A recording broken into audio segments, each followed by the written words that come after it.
चरणों में बारंबार कोटि कोटि प्रणाम वंदन। सभा में उपस्थित समस्त संत वृंदों के चरणों में बारंबार कोटिशः वंदन प्रणाम। और उपस्थित कथा श्रवण करने के लिए सीताराम जी विवाह महोत्सव में पधारे हुए समस्त हरि प्रेमी, प्रभु प्रेमी, गौ प्रेमी, सभी सत्संग प्रेमी सज्जनों माताओं को बारंबार जय गौ माता, जय गोपाल।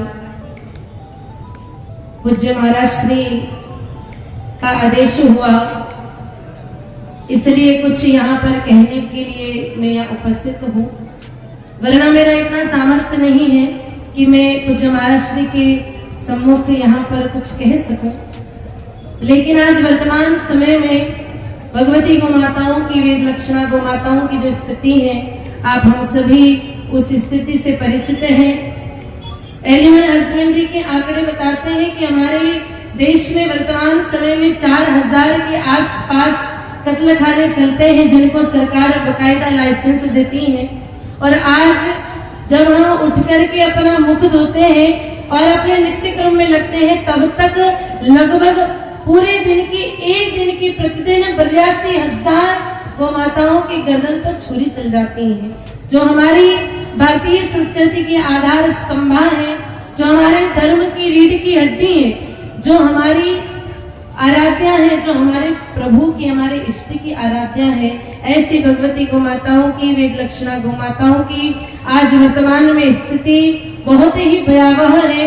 पूज्य महाराज श्री ने हमें अभी अवगत कराया। हम सब जानते हैं कि गौ माता के बिना हमारी संस्कृति का कोई आधार नहीं है। गौ माता हमारी आधार स्वरूपा है। लेकिन आज गौ माताओं की जो स्थिति है, 82,000 गौ माताएं रोज की कट रही हैं। और आने वाले समय में इसी दर से यदि गौ माताएं कटती रही तो फिर गौ माताओं का तो दर्शन शायद हमें किसी पुस्तक में या किसी चित्र में करना पड़ेगा। ऐसी स्थितियां बन जाएंगी। तो गौ माताओं का संरक्षण हो, गौ हत्या बंदी का कानून हमारे देश में लागू हो, गौ हत्या प्रतिबंध हो और गौ माता को उचित सम्मान मिले, गौ माता की सेवा हो, सुरक्षा हो और सम्मान से वो सुशोभित हो। इस भाव को लेकर के हमारे सनातन धर्म के जितने भी संत हैं, उनकी बैठक ब्रजभूमि में जब हुई तो वहां पर एक सुंदर आह्वान अभियान का प्रारंभ हुआ, जिसका नाम है गौ सम्मान आह्वान अभियान, जिसके लिए पूज्य महाराज श्री ने हमें बताया।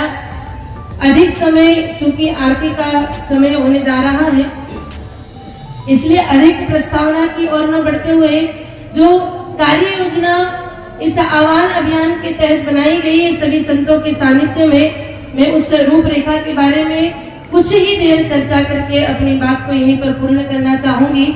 जो कार्यकर्ता रचना बनाई गई है सभी संतों के माध्यम से, उसका प्रथम चरण, जो 5 चरण में ये अभियान होना है, प्रथम चरण में हमारे देश की जो 5000 तहसीलें हैं, भारत में 5000 तहसीलें हैं, अधिक भी हो सकती हैं, जिसे हमारे बिहार में ब्लॉक प्रखंड कहा जाता है।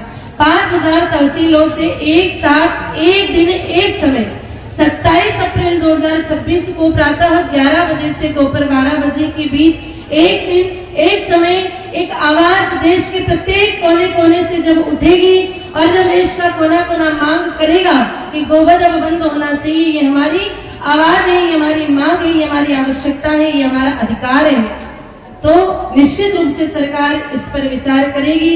इस भाव से प्रथम चरण 27 अप्रैल को प्रातः 11 बजे देश की 5000 तहसीलों से एक साथ एक ज्ञापन, एक प्रार्थना पत्र सरकार के पास में पहुंचाया जाए। 3 महीना इंतजार करने पर सरकार संज्ञान नहीं लेती है, तो 3 महीने के बाद जितने भी जिले, 780 जिले हमारे भारतवर्ष में हैं, तो इन्हें 780 जिलों के जो जिला हेडक्वार्टर पर कलेक्टर बैठता है, उनके माध्यम से 3 महीने बाद पुनः सरकार को एक प्रार्थना पत्र दिया जाए और उन्हें पुनः याद दिलाया जाए। 3 महीना इंतजार करने के बाद अगर द्वितीय चरण में यह कार्य पूर्ण नहीं होता है, तो तृतीय चरण में सारे प्रखंड के और सारे जिला, डिस्ट्रिक्ट के जो कार्यकर्ता हैं, वो सभी मिलकर के अपनी अपनी राजधानी, कैपिटल, जैसे बिहार की राजधानी हुई पटना, तो अपनी अपनी राजधानी में पहुंच करके सरकार को पुनः याद दिलाए कि हम 120 दिवस से आपसे प्रार्थना कर रहे हैं हमारी गौ माता के लिए ये सुनवाई होनी चाहिए। उसके बाद 3 महीना फिर इंतजार करें। 3 महीने इंतजार करने के बाद यह कार्य नहीं होता है तो चौथे चरण में सारे तहसील के, सारे जिला के और जितने भी हमारे कार्यकर्ता इसमें जुड़ेंगे, लगभग 30 जिलों से 1,000 कार्यकर्ता, अधिक नहीं, 30 जिलों से, एक जिले से 1,000 कार्यकर्ता दिल्ली में पहुंच करके गौ माता के इस अभियान के लिए अपना संविधान सिर्फ 7 दिन के लिए देंगे। तो इस प्रकार 6 महीने तक लगातार हमारे पास में 30,000 की कार्यकर्ताओं की वहां पर उपस्थिति मेंटेन रह सकती है। और अगर 6 महीने ये कार्य करने के बाद और आप विचार करेंगे कि 30,000 लोग वहां करेंगे क्या, गौ माता के लिए इस अभियान के दौरान बैठ करके सरकार से प्रार्थना करेंगे और ऊपर वाली हमारी जो सरकार है उससे भी प्रार्थना करेंगे।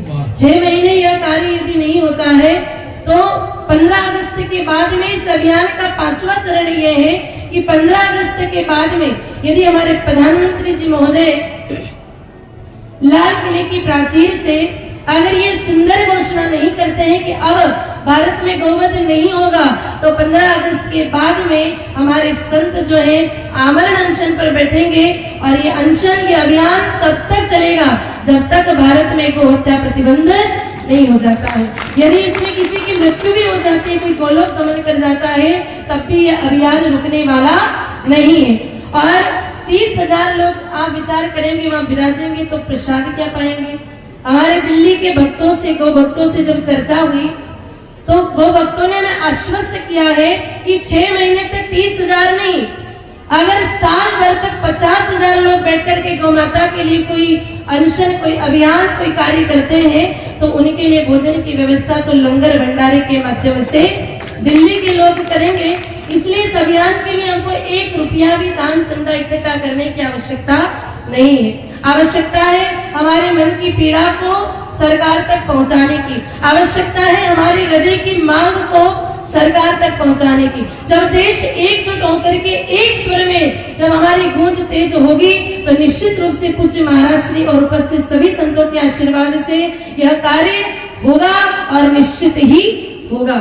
इसलिए आप सभी लोगों से आग्रह है, सभी संत वृंदों से आग्रह है कि इस अभियान से आप सभी अवश्य जुड़े और जितने भी आसपास के ब्लॉक से लोग आए हैं वो यहाँ आरती के बाद में उपस्थित हो जाए ताकि रूपरेखा उनको समझाई जा सके। अधिक न कहते हुए मैं जो बोल रही हूँ ये सब जानते हैं, सबके हृदय की पीड़ा है और यहाँ उपस्थित सभी संतों में मेरी आयु और मेरा जो अनुभव है वो बहुत कम है, लेकिन फिर भी पूज्य महाराज श्री की इतनी कृपा है कि उन्होंने समय देकर के मुझे अपनी बात रखने का अवसर दिया और आप सभी लोगों ने मेरी बात को सुना। अंत में अधिक न कहते हुए ये अभियान ना तो हमारे पूज्य गुरुदेव भगवान का है ना हमारा है, यह अभियान संपूर्ण भारतवर्ष का है, ये सभी सनातन संप्रदाय से जुड़े सभी लोगों का है। इसलिए इस अभियान से आप सभी अवश्य जुड़े और अधिक से अधिक लोगों तक इस बात को पहुंचा करके इस अभियान को सफल बनाएं ताकि भारतवर्ष में गोवध प्रतिबंध हो सके, गौ माता आदरणीय स्थान में सम्मान से सुशोभित हो सके। अधिक न कहते हुए पूज्य महाराज श्री के श्री चरणों में अपनी बात को मैं यही पर विराम देती हूँ। एक बार जयकार लगाए, बोलो गौ माता की। इसमें किसी व्यक्ति का, किसी का चित्र नहीं है, केवल गाय और नंदी भगवान को ही रखा गया है। इसलिए संपूर्ण नेतृत्व के मूल नायक गौ माता और नंदी भगवान ही है। यह बात बहुत अच्छी है क्योंकि कई बार स्वयं श्रेय लेने की भावना में फोटो विज्ञापन में ही सब कुछ नष्ट हो जाता है। अब बधाई। इन बातों से यह स्पष्ट हो गया सरकार के पास 1 साल का वक्त है। अगर उसने गो हत्या पर प्रतिबंध लगा दिया तो ठीक, अन्यथा एक बड़े आंदोलन की तरफ यह देश बढ़ेगा। और इस 15 अगस्त तो भले ही प्रधानमंत्री ध्वज फहरा लें, लेकिन अगली बार उनके लिए बड़ी चुनौती होगी।